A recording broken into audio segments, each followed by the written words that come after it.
Good morning friend, welcome to you all in my channel doctor Anshuman Suman. आशा करते हैं आप लोग सभी स्वस्थ और अच्छे होंगे और अपने लक्ष्य के प्रति एकाग्र होंगे। मित्रों, आज पुनः मैं एक महत्वपूर्ण करंट टॉपिक्स के साथ उपस्थित हुआ हूं। आशा करते हैं आप लोग को इससे बहुत सारी लाभ मिलेंगे और बहुत ही वीडियो अच्छा लगेगा। चलिए तो देखते हैं, हम लोग आज बात करेंगे लेबनान के बारे में। लेबनान की मूल समस्या क्या है और लेबनान की राजधानी में हाल फिलहाल में जो ये विस्फोट हुआ है वो क्या है, उसके कारण क्या है। जैसा आप लोग जानते हैं, लेबनान की राजधानी बेरूत है। यह विस्फोट बेरूत में हुआ है। मित्रों, लेबनान की मूल समस्या को जानने के लिए हमको इसका कुछ ऐतिहासिक पक्ष भी देखना पड़ेगा और उसके बाद देखना पड़ेगा कि इसमें जटिलता आखिर क्या है, और लास्ट में हम लोग देखेंगे इसका हाल का जो घटना है। ठीक है, तो चलिए हम लोग देखते हैं। लेबनान जो है 1920 ईस्वी से फ्रांस के अधीन शासित है। मित्रों, 1914 से 1918 ईस्वी तक प्रथम विश्व युद्ध लड़ा गया था और वहाँ पे यह तय कर दिया गया था कुछ ऐसे देश जो कि खुद ही शासन चलाने में सक्षम नहीं थे, उसको मैंडेट के तहत जो है मित्र राष्ट्र यानी कि विजयी देश लोग जो है उस पर शासन करेंगे। और उसी क्रम में फ्रांस को यह अधिकार मिला कि वो लेबनान पर मैंडेट के तहत शासन करे और वो 1943 ईस्वी तक वहाँ पे शासन किया। और यूँ कहें कि 1943 ईस्वी में लेबनान से वो जो मैंडेट है समाप्त कर दिया गया। तो आप लोग से अगर क्वेश्चन पूछा जाए कि लेबनान कब स्वतंत्र हुआ, तो 1943 ईस्वी हो जाएगा। हालांकि पूर्ण रूप से स्वतंत्रता जो है 1946 में हुआ था। ठीक है, लेकिन आप देखेंगे कि अब द्वितीय विश्व युद्ध की जरा बात करें तो द्वितीय विश्व युद्ध 1939 ईस्वी से 1945 ईस्वी के बीच लड़ा गया था। और यहाँ पे आप देखेंगे कि द्वितीय विश्व युद्ध के बाद जो है यूनाइटेड नेशन नाम के एक संस्था बना, पूरे विश्व में शांति स्थापित करने के लिए, एक दूसरे के साथ सामंजस्य स्थापित करने के लिए। तो उसका यह संस्थापक सदस्य रहा। कौन? लेबनान। संस्थापक सदस्य का क्या अर्थ है मित्रों? संस्थापक सदस्य का अर्थ है कि किसी भी संस्था का जहाँ से आगाज होता है उसी समय सदस्यता ग्रहण करना, बाद में नहीं। तो जिस समय आगाज हो रहा था, जिसमें इसकी स्थापना हो रही थी यूनाइटेड नेशन ऑर्गेनाइजेशन का, उसी समय यह सदस्य बना, इसलिए इसको संस्थापक सदस्य कहा गया।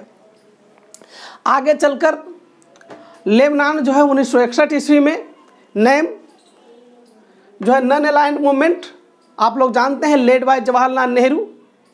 ठीक है, तो ये जो है गुट निरपेक्ष दल में 1961 ईस्वी में शामिल हुआ।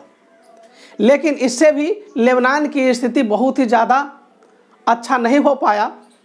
तब ये स्थिति में क्या हुआ कि 1975 ईस्वी से 1990 ईस्वी के बीच में लेबनान में गृह युद्ध छिड़ गया। और गृह युद्ध छिड़ने के बाद वहाँ का जो एक प्रकार से कह राजनीतिक स्थिति हुआ वो तितर बितर हो गया। और इस गृह युद्ध में लगभग 1.2 लाख लेबनानी पीपुल मारे गए। तो यहाँ पे आपको जानकारी के लिए बता दें कि वहाँ का अगर अभी के हिसाब से अगर उसकी जनसंख्या आप देखेंगे तो 6.8 लाख के आसपास है। और वहाँ पे इतने लोग का मृत्यु होना अपने आप में बहुत ही जो है महत्वपूर्ण बात है, समझ रहे होंगे आप लोग। तो मित्रों, यहाँ पे एक चीज़ और देखेंगे कि 1985 ईस्वी में ईरान जो है लेबनान में हिजबुल्लाह नामक जो है हिजबुल्लाह को नामक जो संस्था को गठन किया गया। आज जो हिजबुल्लाह है वो दुनिया के अन्य देशों में इसको आतंकवादी के रूप में देखा जाता है, लेकिन ये हिजबुल्लाह लेबनान में गवर्नमेंट का स्टेक होल्डर है। ठीक है, तो हम कॉम्प्लेक्सिटी आगे चल के हम सीखेंगे। अब हम लोग देखिए, जब हम इसका ऐतिहासिक पक्ष देख लिए तब आप देखिए कि लेबनान में आखिर कॉम्प्लेक्सिटी क्या है, जटिलता क्या है, समस्या क्या है। तो जटिलता यहीं से प्रारंभ होता है कि लेबनान में कुल 18 अलग अलग धर्मों के लोग रहते हैं और वहाँ पे 3 धर्म जो हैं, अगर बेसिकली कहें तो 2 धर्म, एक क्रिश्चियन और एक मुस्लिम, ये जो है वहाँ बहुल हैं। तो यहाँ पे देखिए क्रिश्चियन जो है 40% के आसपास है और मुस्लिम 55% के आसपास है। मित्रों, मुस्लिम में भी आप जानते हैं कि 2 संप्रदाय के लोग होते हैं, शिया और सुन्नी। तो शिया जो है वो 27% के आसपास है और सुन्नी 28% के आसपास है। तो ये जो धर्म का जो यहाँ पे कॉम्प्लेक्सिटी है, ये देश की जो है समस्या को और भी ज़्यादा बढ़ा दिया है। आगे चलकर चर्चा करेंगे, आपको स्पष्ट होगा। चलिए, सबसे पहले हम लोग ये देखेंगे कि मिडिल एशिया का यह पहला लोकतंत्र बना। कौन? लेबनान। तो मित्रों, जो लोकतंत्र की हम बात करते हैं, भारत और अमेरिका जैसे, जहाँ पे कि धर्मों को उतना ज़्यादा इंटरफेरेंस का चांस नहीं होता है सरकार में। लेकिन आप यहाँ पे देखेंगे कि लेबनान में धर्मों का बहुत ही इस्तेमाल हुआ है सरकार में, यानी धर्म के आधार पर यहाँ पे सरकार बनाए जाते हैं। यही यहाँ की जटिलता है, यही यहाँ की कम्प्लेक्सिटी है। यानी धर्म के आधार पर रिप्रेजेंटेशन दिया जाता है, प्रतिनिधित्व दिया जाता है। कैसे देखेंगे आप? अगर लेबनान की लोकतंत्र को बनना है तब क्या होता है, पहले से ये डिसाइड है वहाँ पे कि अगर लेबनान का सरकार अगर बनेगा तो अगर वहाँ पर राष्ट्रपति बनेगा तो क्रिश्चियन होना चाहिए। क्यों? क्योंकि धर्म के आधार पर प्रतिनिधित्व देने की बात किया हुआ। अगर वहाँ का प्रधानमंत्री बनेगा तो सुन्नी मुस्लिम बनेगा, ठीक है। अगर स्पीकर बनेगा वहाँ के संसद का, इसका मतलब शिया जो है मुस्लिम बनेगा। आप समझ गए, चाहे वो चुनाव कैसा भी हो, कैसे भी हो, ये तय कर दिया गया है कि राष्ट्रपति क्रिश्चियन बनेगा, प्रधानमंत्री सुन्नी बनेगा, स्पीकर शिया बनेगा। ये सिर्फ यहीं तक नहीं है, इसकी जटिलता और भी है। और इसमें क्या है कि जब इनका चुनाव होता है तो अपने अपने धर्म के लोगों को ही ये वोट देते हैं और वो अपने रिप्रेजेंटेशन को सरकार में भेजते हैं। तो यहाँ का जो लोकतंत्र है बाकी के लोकतंत्र से बिल्कुल अलग है। आप कॉम्प्लेक्सिटी को समझिए, बहुत ही आसानी से इसकी समस्या को आपको समझ में आएगा। तो यही वजह है कि यहाँ जो है एक धर्म दूसरे धर्म पर दोषारोपण करता है सरकार में, और कोई भी काम इतना जल्दी वहाँ पे संपन्न नहीं होता है, चाहे वो गवर्नमेंट का स्कीम ही क्यों नहीं हो। आप एग्जाम्पल के लिए लीजिए तो वहाँ का अगर बजट की बात करें कि लेबनान में एक बार बजट पास करने के लिए 12 साल लग गए, प्रधानमंत्री के चुनाव के लिए 3 साल लग गए इलेक्शन होने के बाद, क्योंकि आपस में भी तो उसको सेलेक्ट करना है। तो इस प्रकार की समस्या लेबनान में है, वो जो है धर्म आधारित समस्या है। जब धर्म का प्रतिनिधित्व आ रहा है तो समस्या और भी कॉम्प्लेक्स होते चला जा रहा है। तो ये तो आप लोग देख लिए कि मूल समस्या क्या है लेबनान का, क्यों हो रहा है, क्योंकि वहाँ के प्रत्येक धर्म के लोग अपने आप को सर्वोपरि मानता है और अपना प्रतिनिधित्व वो खुद चुन के भेजता है। और जब वो अपना प्रतिनिधित्व खुद चुन कर भेजता है तो इससे क्या होता है, सरकार में एक प्रकार से कोहेरेंस, सामंजस्य नहीं होता है। अलग अलग जो है पद के आधार पर अलग अलग नियम कानून के हिसाब से वो अपने हित के लिए काम करता है, जिससे कि वहाँ भ्रष्टाचार बहुत ही बड़े पैमाने पर फैल गया है। तो अब आपको बिल्कुल समझ में आ गया होगा मित्रों कि लेबनान की मूल समस्या क्या है। और यदि हाल फिलहाल की समस्या को देखा जाए तो उसमें हम लोग देखेंगे कि लेबनान जैसे एक छोटे से राष्ट्र में इंटरनेट, आज जो समय की मांग है, बहुत ही महंगा है इंटरनेट वहाँ पे, जिससे लोग त्रस्त हो गए हैं। भ्रष्टाचार तो है ही, इंटरनेट बहुत महंगा है। और तीसरी बात आप जो जानते हैं, ये वैश्विक पैंडेमिक है कोविड-19, तो इससे भी वो प्रभावित हो रहा है। चौथी बात अगर देखें अभी लेबनान में क्या हो रहा है, जो इनका न्यू पीएम प्रधानमंत्री बना था वो रिजाइन कर दिए, तो ये सब समस्याएं वहाँ पे उत्पन्न हो रहा है। अच्छा, हिजबुल्लाह जिसके बारे में हम लोग बात किए थे कि ये स्टेक होल्डर है गवर्नमेंट का, भले वहाँ पे लेबनान में स्टेक होल्डर हो, गवर्नमेंट का एक पार्ट हो, लेकिन अन्य जो पड़ोसी देश हैं वो जो है हिजबुल्लाह को टेररिस्ट ग्रुप ही मानते हैं। तो इस प्रकार से लोगों का ट्रस्ट इस पर कम है। अच्छा, अगला चीज़ और देखेंगे कि अगला क्या हो रहा है वहाँ पे, अगल बगल पड़ोसी देशों के साथ कैसे ये करते हैं, पड़ोसी देश का क्या इंटरफेरेंस है, तो और आपको ज़्यादा क्लियर होगा। आपको हम बताएं, यहाँ से देखिए कि राष्ट्रपति क्रिश्चियन, पीएम सुन्नी, स्पीकर शिया। अब अगल बगल के जो देश हैं तो क्रिश्चियन देश वहाँ मिडिल एशिया में इजराइल है, तो राष्ट्रपति को कौन समर्थन करेगा? इजराइल करेगा, ठीक है। कहाँ के राष्ट्रपति को? लेबनान के राष्ट्रपति को, ठीक है।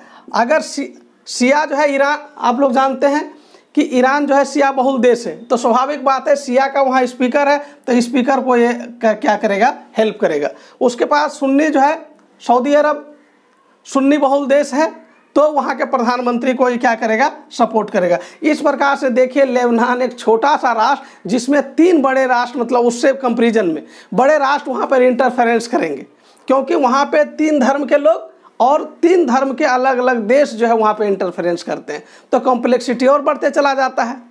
सभी अपने अपने पक्ष में, शिया वाला जो ईरान जो है, ईरान भी इंटरफेरेंस करेगा, तो सऊदी अरब करेगा, इजराइल भी करता है।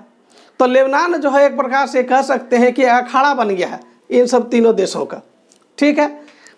तो ये आपको कॉम्प्लेक्सिटी तो बिल्कुल समझ में आ गया होगा मित्रों, मुझे पूरा भरोसा है। चलिए अब देखते हैं कि ये जो हाल फिलहाल लेबनान में लोग जो है एक प्रकार से मिलजुल करके, पहले जितने भी विरोध होते थे, आंदोलन होते थे, प्रोटेस्ट होते थे, वो धर्म के आधार पर होते थे, उनका अपना हित होता था। लेकिन इस बार लेबनान में पहली बार ऐसा हुआ कि सारे धर्मों ने मिलकर के एक मांग किया, जैसे कि बाहर के लोकतंत्र में होता है, भारत इत्यादि लोकतंत्र में, जहाँ पे कि सारे जनता लोग एक ही चीज़ चाहता हो। ऐसा कभी लेबनान में नहीं हुआ, क्योंकि लेबनान जो है धर्म के आधार पर बटा हुआ था, उसके अलग अलग हित थे। लेकिन पहली बार जब वहाँ इंटरनेट की सुविधा सबके लिए परेशानी का सबब बना, महंगाई सबके लिए परेशानी का सबब बना, ठीक है, कोविड सबके लिए परेशानी का सबब बना, और उसी बीच में गवर्नमेंट के पास जब चूँकि फंड कम था तो उन्होंने एक बात कहा कि व्हाट्सएप जो कॉलिंग हो रहा है उस पर भी टैक्स लगेगा। इससे वहाँ के लोग जो है एक प्रकार से कह दें तो आग बौला हो गया, और वो रोड पर सारे लोग उतर गए। अब यहाँ पे जो रोड पर उतरने वाले लोग हैं सिर्फ शिया सुन्नी नहीं है, उसमें क्रिश्चियन, शिया सुन्नी और जितने भी धर्म के लोग हैं सभी लोग रोड पर उतरे हैं लेबनान में। और अब सबका सम्मिलित मांग है कि महंगाई कम किया जाए, इंटरनेट सुविधा को मतलब सस्ते दर पर उपलब्ध कर दिया जाए, और व्हाट्सएप कॉल पर कोई टैक्स नहीं लगाया जाए। हालांकि सरकार जो है अपने एक कदम पीछे खींचे और व्हाट्सएप कॉल का जो टैक्स था उसको वापस ले लिए। लेकिन अब जो वहाँ पर एक प्रकार से प्रोटेस्ट और आंदोलन का जो स्वरूप हुआ है बिल्कुल चेंज हुआ है पहले के जैसा। पहले के जैसा वो धर्म पर आधारित नहीं है, एक विशेष समूह का आंदोलन नहीं है। ये अब जो है वास्तव में जो लोकतंत्र में जो जिस प्रकार का प्रोटेस्ट होता है वह देखने के लिए पहली बार लेबनान में अब मिला है। ठीक है मित्रों, तो पहले जो इसकी समस्या था और अब पहले के आंदोलन के स्वरूप और अब के आंदोलन के स्वरूप को आप बहुत बिल्कुल बेहतर ढंग से समझ गए होंगे। तो ये थी इसकी मूल समस्या और वर्तमान स्थिति।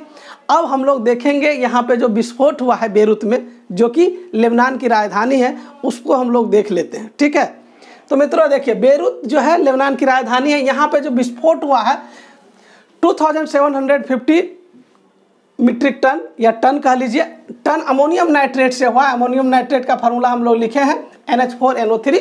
ठीक है, तो ये भी याद रखिएगा, ये क्वेश्चन ये तो पूछा ही जा सकता है, इसका केमिकल फार्मूला भी पूछा जा सकता है।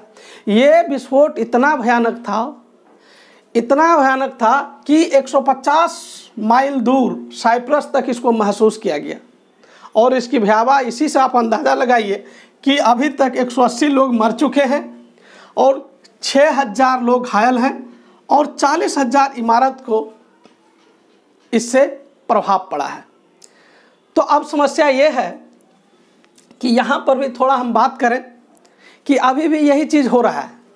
यहाँ का इन्वेस्टिगेशन जो वहाँ पे इन्वेस्टिगेशन इसके लिए जो खोला गया है उसमें 3 एंगल देखने के लिए बोला गया है कि इस जो ये अथॉरिटी कौन थे इसका, जो जिन्होंने की जिसके अधीन में ये इतना बड़ा अमोनियम नाइट्रेट का जखीरा उसके पास था, तो उस अथॉरिटी का पता लगाना है और उसकी जिम्मेदारी क्या था। दूसरी बात, ये अमोनियम नाइट्रेट आया कहाँ से ये, और तीसरी बात कि इसके प्रभाव क्षेत्र को देखना है कि कहाँ पे क्या हुआ। तो अभी इसका जांच का जो बिल्कुल खुलासा आना बाकी है। ये काफ़ी जटिल समस्या है, और जटिल इसलिए भी है क्योंकि आपको पता है कि आप जो ये चीज़ देखे हैं कि सरकार में 3 अंग है, महत्वपूर्ण 3 अंग, और 3 अंग का सेक्ट अलग अलग है, धर्म अलग अलग है, तो स्वाभाविक बात है वहाँ भी ब्लेम गेम हो रहा है। लेकिन अब इसका जो है एक प्रकार से इन्वेस्टिगेशन जो चल रहा है, इन्वेस्टिगेशन का रिजल्ट आना अभी भी बाकी है।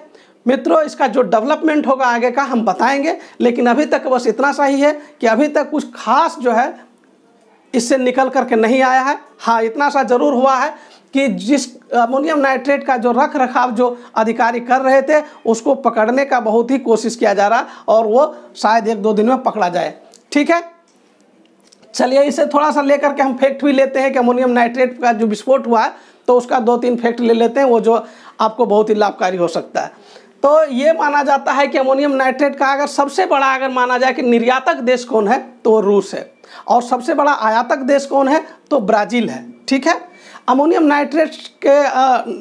नाइट्रेट से ऐसी कभी पहले घटना हुआ था या नहीं हुआ था, अगर इस क्वेश्चन को पूछे तो 1947 ईस्वी में ऐसा घटना हुआ था। अमोनियम नाइट्रेट से ही टेक्सास में धमाका हुआ था। ठीक है, जिसमें 567 व्यक्ति मर गए थे।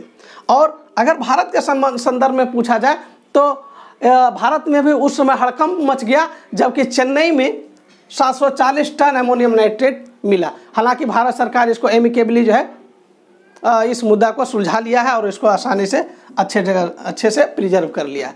तो मित्रों, आज का ये वीडियो कैसा लगा आप कमेंट बॉक्स में लिख करके बताइए। सब्सक्राइब और शेयर करना नहीं भूलें। आज भर के लिए बस इतना सा ही। Thank you very much.